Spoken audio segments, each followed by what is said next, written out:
ជារឿងពិតដែលនិយាយចេញពីមាត់របស់ទាហានថៃដែលស្ដាប់ហើយព្រឺរោមណាស់ហើយក៏ជឿថាជារឿងពិតដែរតោះយើងមកស្ដាប់សាច់រឿងទាំងអស់គ្នាថារន្ធត់បែបណាពេលទាហានថៃម្នាក់ដែរគាត់រួចរស់មានជីវិតចេញពីសង្គ្រាមនៅលើភ្នំទ្របហើយគាត់បានទម្លាយការពិតទាំងអស់គ្មានសល់នៅលើសង្គម Facebook គាត់បាននិយាយថាគាត់គឺពេទ្យទាហានជួរមុខមានន័យថាគាត់ជាពេទ្យព្យាបាលទាហានរងរបួសនៅជួរមុខពេលនោះមានទាហានថៃជាច្រើនបានបុកសម្រុកវាយដណ្ដើមយកភ្នំទ្របស្រាប់តែវាយចូលបានរៀងឆ្ងាយបន្តិចក៏ស្រាប់តែមិនដឹងមានទ័ពទាហានខ្មែរមកពីណាទេច្រើនណាស់ទ័ពទាហានខ្មែរបានវាយបុកយ៉ាងខ្លាំងធ្វើឲ្យទ័ពថៃស្លាប់និងរងរបួសយ៉ាងច្រើនពេលនោះទាហានថៃបានឆ្ងល់ថាពេលគ្នាគាត់វាយសម្រុកមកដំបងគ្មានឃើញទ័ពខ្មែរច្រើនបែបនេះទេតើហេតុអ្វីឥឡូវនេះទាហានខ្មែរបានមកច្រើនម្ល៉េះស្រាប់ពេលនោះគាត់ឃើញមិត្តភក្តិគាត់ម្នាក់កំពុងរងរបួសគាត់ក៏លើកលាមិត្តគាត់នឹងរត់មករកកន្លែងដែលមានសុវត្ថិភាពគាត់ថាអំឡុងពេលហ្នឹងមិត្តគាត់ដែលត្រូវរបួសនឹងគាត់ថាដាក់ខ្ញុំចោះទៅគាត់មិនរស់ទេគេមិនអោយខ្ញុំរស់ទេហើយឈប់ឈ្លានពានចូលដីគេទៀតកុំរំកិលទៅមុខទៀតអីបើកាន់តែរំកិលទៅមុខទៀតគឺពួកយើងនឹងឯងជាអ្នកស្លាប់មិត្តគាត់ដែលរងរបួសគាត់ថាគាត់បានឃើញកងទ័ពស្រមោលខ្មៅច្រើនណាស់ចូលមកប្រយុទ្ធជាមួយនឹងទាហានថៃ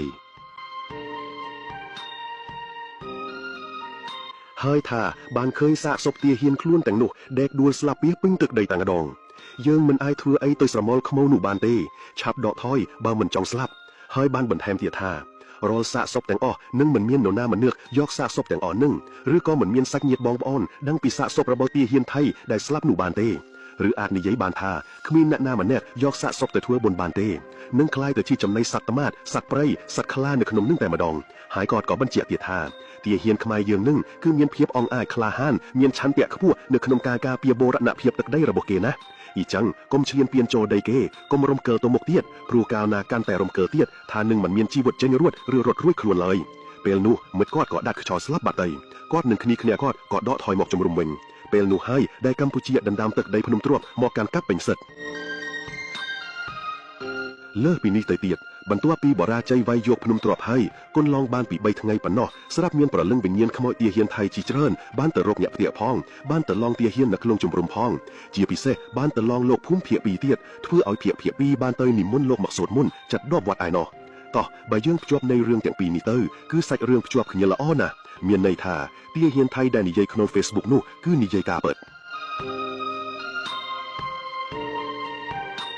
ឥឡូវយើងមកវែកនិយាយអំពីស្រមោលខ្មៅវិញម្ដងខ្ញុំមាន3ចំណុចដែលវាអាចទៅរួចបងប្អូនស្ដាប់ហើយខមមិនម្នាក់មួយមកថាយល់ដូចខ្ញុំនិយាយអត់ទី1ស្រមោលខ្មៅដែលមកសម្រាប់ទ័ពសៀមនោះគឺជាកងទ័ពរបស់លោកតាខ្លាំងមឿងព្រោះសាច់រឿងរបស់គាត់មុននឹងគាត់បូជាជីវិតគាត់និយាយថាបើមានភ្នែកបន្ទោសំលេងផ្គល់លន់ចូលលើកទ័ពវាយទ័ពសៀមចុះគាត់នឹងនាំទ័ពខ្មោចមកជួយប៉ុន្តែនៅថ្ងៃដែរថៃលើកទ័ពបុកសម្រុកមកលើភ្នំទ្របនោះបងប្អូនខ្មែរជាច្រើនបានថប់ជាប់ភ្នែកបន្ទោចេញពីទិសភ្នំទ្របនោះឯងនេះក៏ជារឿងអាចទៅរួចផងដែរដែលលោកតាមឿងលើកទ័ពមកជួយ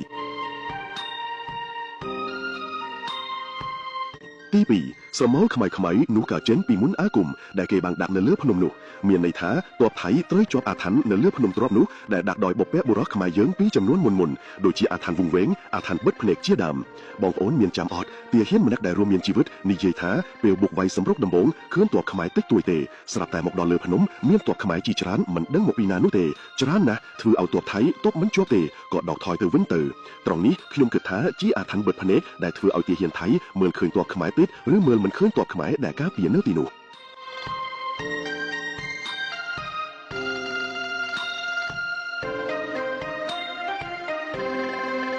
ទី3បារមីដែលថែរក្សានៅលើភ្នំទ្របបានប្រែកូនចៅមកសម្លាប់ទាហានថៃហេតុអីបានខ្ញុំថាបារមីពីព្រោះថាទាហានម្នាក់ដែររងរបួសខាងលើគាត់និយាយថាគ្មានអ្នកណាអាចយកសពឬរកសពទាហានទៅធ្វើបុណ្យបានទេឬអំណាចបែបនេះមានតែបារមីថែរក្សានៅក្នុងព្រៃនោះប៉ុណ្ណោះដែលអាចធ្វើបានខ្ញុំមានរឿងមួយមកដំណើរហើយចាំមកប្រៀបធៀបចំណុចទី3ថាវាស្រដៀងគ្នាអត់មានបរិសុ5នាក់បានដើរលេងក្នុងព្រៃមួយប៉ុន្តែនៅលើភ្នំដោយអ្នកភូមិរស់នៅក្បែរជើងភ្នំបានប្រាប់ថានៅលើភ្នំនេះកុំនិយាយអីផ្ដេសផ្ដាសជាពិសេសនិយាយភាសាថៃនៅលើភ្នំនេះដោយបរិសុទាំង5នាក់នោះបានឆ្លើយបាតប៉ុន្តែក្នុងចិត្តជឿបន្តិចអត់បន្តិចដោយក្នុងគិតថាគ្រាន់និយាយភាសាថៃសោះខុសដែរបញ្ជាក់ការឡើងនេះមានគ្នា6នាក់ដោយម្នាក់ទៀតព្រានព្រៃញាក់នាំផ្លូវ